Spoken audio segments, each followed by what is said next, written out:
आज हमारे यहाँ इस मंच पे उपस्थित हरियाणा प्रदेश के एक जवान, नए और संघर्षशील प्रदेश के मुख्यमंत्री श्री नायक सिंह जी सैनी, हमारे यहाँ उपस्थित बहन डॉक्टर आशा खेदड़ जी, चौधरी सुभाष बराला जी जो हमारे मौजूदा सांसद हैं, प्रदेश अध्यक्ष रहे हैं, डॉक्टर कमल गुप्ता जी जो हमारे बहुत बेधड़क मजबूत मंत्री हैं, श्री विनोद बिहाना जी मेरे बहुत बढ़िया साथी हैं, बहुत लंबे समय से हमारी दोस्ती है, श्री डीपी वत्स जी जो हमारे जनरल रहे हैं, मैं इनका थोड़े से मैं रेफरेंस में कोटेशन करूंगा। जब हिंदुस्तान पाकिस्तान का वार हो रहा था और कश्मीर की तरफ पाकिस्तान का फ्रंट खुल गया था, तो जनरल ने स्ट्रेटेजिकली एक पॉलिसी तय करी कि पाकिस्तान सेना को बढ़ने से कैसे रोका जाए। लाहौर की तरफ फ्रंट खोला गया। उस फ्रंट के उस ब्रिगेड के इंचार्ज जनरल वत्स से जरा मैं खड़े करूंगा, एक बार स्वागत करें। ये कौन अफसर है मैं बता रहा हूँ।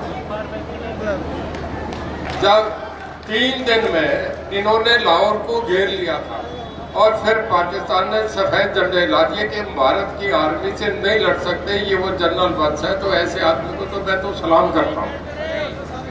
वत्स साहब, हमारे यहाँ उपस्थित श्री श्रीनिवास जी गोयल जी जो हमारे प्रभारी है, श्री रवि सैनी जी, श्री धर्मेंद्र सिंह जी, श्री सोनू दत्ता जी, गौतम सरदाना जी मेरे बड़े बेहतरीन मित्र हैं, सत्य प्रकाश जी जवाटरा जो हमारे वहाँ से पटौदी से विधायक हैं, सुशील सिंगला जी, और उपस्थित मैं जरा ये निकाल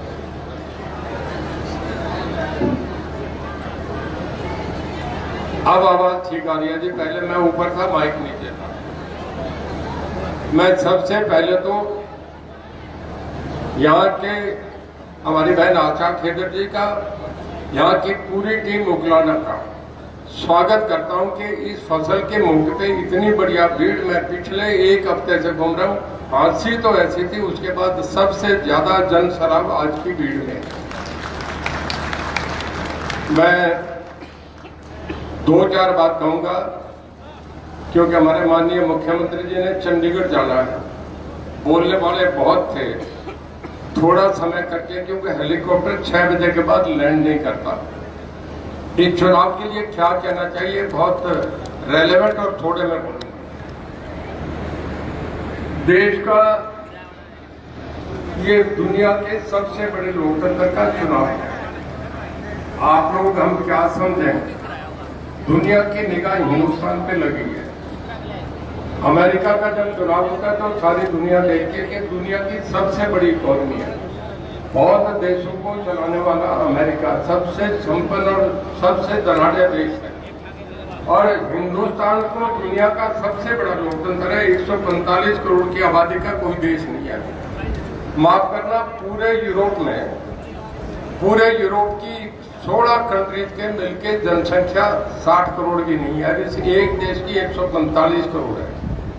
यहाँ का सबसे मजबूत लोकतंत्र का चुनाव हो रहा है और मैं तो इन्हें धन्यवाद देता हूँ कि मैं इंडिपेंडेंट जीत के आया। पार्टी में 4.5 साल से इनका एक सहयोगी रहा, सबसे पहला सहयोगी मैं बना। मैंने इस पे विश्वास करा, इन्होंने मेरे पे बहुत भरोसा करा, जो शायद जीवन में कभी जो देवीलाल ने मेरे पे करोगा, उसके बाद इस पार्टी ने मेरे पे भरोसा करा। और इस 4.5 साल में मुझे माननीय मुख्यमंत्री श्री मनोहर लाल जी ने इतना खुला हाथ दिया कि रणजीत सिंह तुम बहुत अनुभवी हो, तुम जो देवीलाल के मंत्रिमंडल में रहे, ओम प्रकाश जी के में रहे, तुम मेरे मंत्रिमंडल में रहे, तुम्हें फ्री हैंड है, तुम बिजली को ठीक करो। और मैं आपसे बताऊं, उनका सहयोग था, आशीर्वाद था, मेरे सब डिपार्टमेंट के लोगों की मेहनत थी कि कभी भी ऐसा नहीं हुआ। जितनी बिजली का बेहतरीन व्यवस्था इस समय में हुई, 4.5 साल में कभी बिजली के कट नहीं लगे। नंबर 2, इस महकमे में राष्ट्रपति से सम्मानित हुआ। ये बहुत बड़ी हरियाणा के लिए बात थी कि कर्नाटक के बाद पूरे देश में हरियाणा बिजली विभाग नंबर 2 रहा। यहाँ किसान भाई बैठे, मैं गलत नहीं कह रहा। ये पहली बार हुआ जब मैं माननीय मनोहर लाल जी से मिला।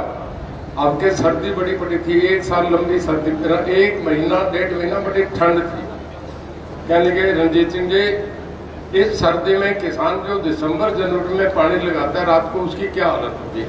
मुझे आप हुक्म करें, ठीक करना तो इसे करना। कहते ठीक करो, इसे कल से बंद करो, दिन में ट्यूबवेल करो। आपको याद होगा पहली बार हरियाणा में ऐसा हुआ कि अपनी सरकार ने दिन में ट्यूबवेल चला तो किसानों को रात की ठंड से राहत दिलाएगा। ये इस सरकार का काम हुआ। मैं 2 उदाहरण दूंगा। मैं पार्टी में आया, मुझे मंत्री बनाया। मैं 16 में 1 मंत्री था। कांग्रेस का थोड़ा सा आपने जिक्र करा, मेरे से पहले बराला साहब ने। मैं लंबे समय कांग्रेस में रहा हूं। मेरे पिता चौधरी देवीलाल भी कांग्रेस में रहे। थोड़ा मैं कांग्रेस का जिक्र जरूर करूंगा ताकि हमें एक क्लैरिटी हो कि कांग्रेस क्या थी। इन्होंने पूरी बात कंप्लीट जब होगी जब मैं कह दूंगा।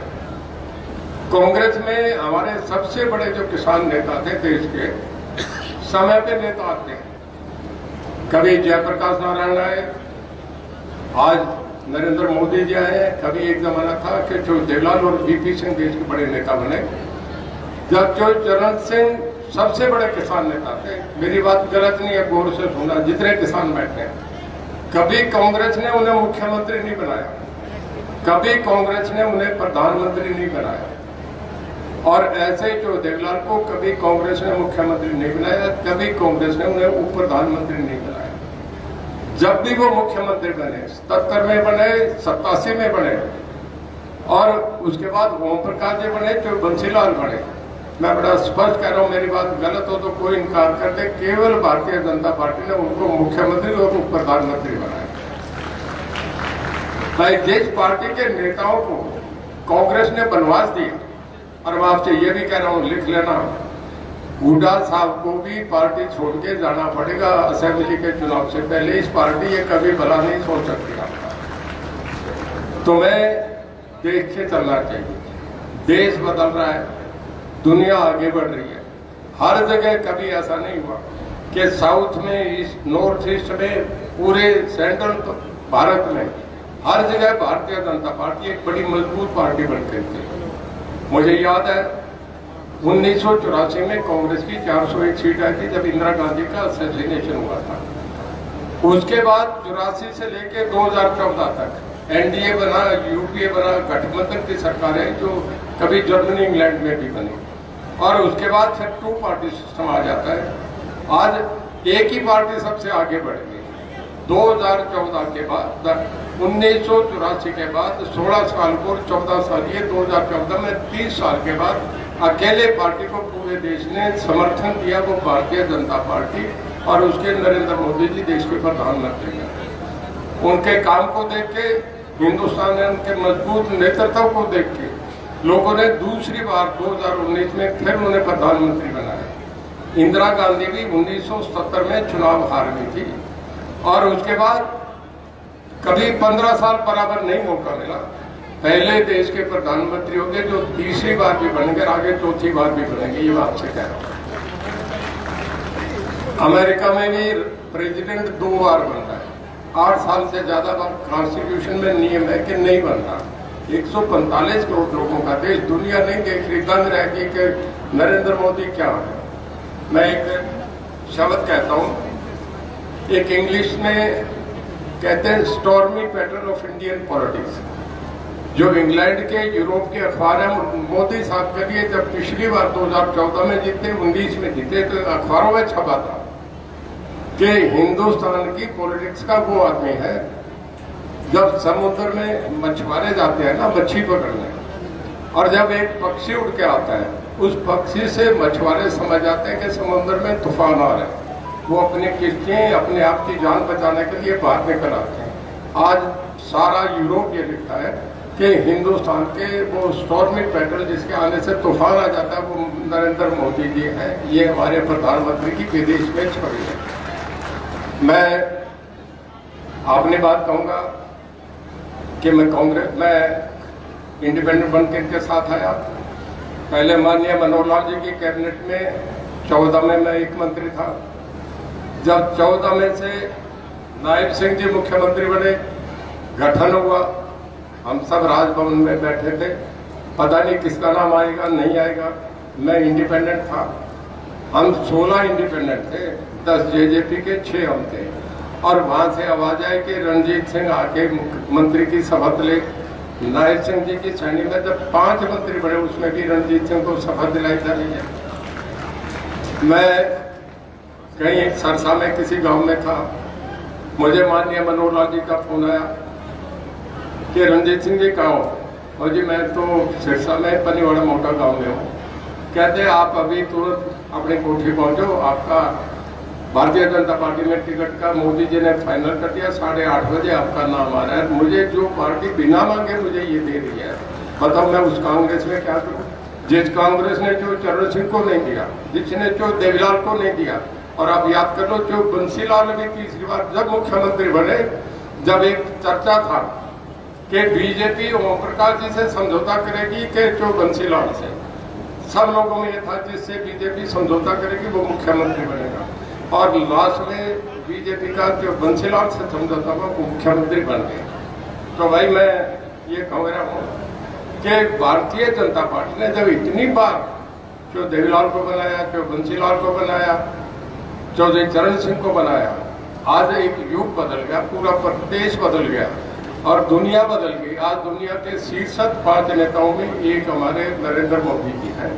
जिस आदमी का इतना बड़ा कद हो और जो मुझे इतना सम्मान दे, आपकी आत्मा भी ये कहेगी कि मुझे उन्हें साथ देना चाहिए। जब वो ऐसा हो रहा है, मैं आपका नायब सिंह जी से जिक्र करूंगा कि कैसी पार्टी है। माफ करना नायब सिंह जी, मैं आपकी पर्सनल बात पे जा रहा हूँ। शायद इन्हें भी एक हफ्ता पहले पता नहीं था कि ये मुख्यमंत्री होंगे।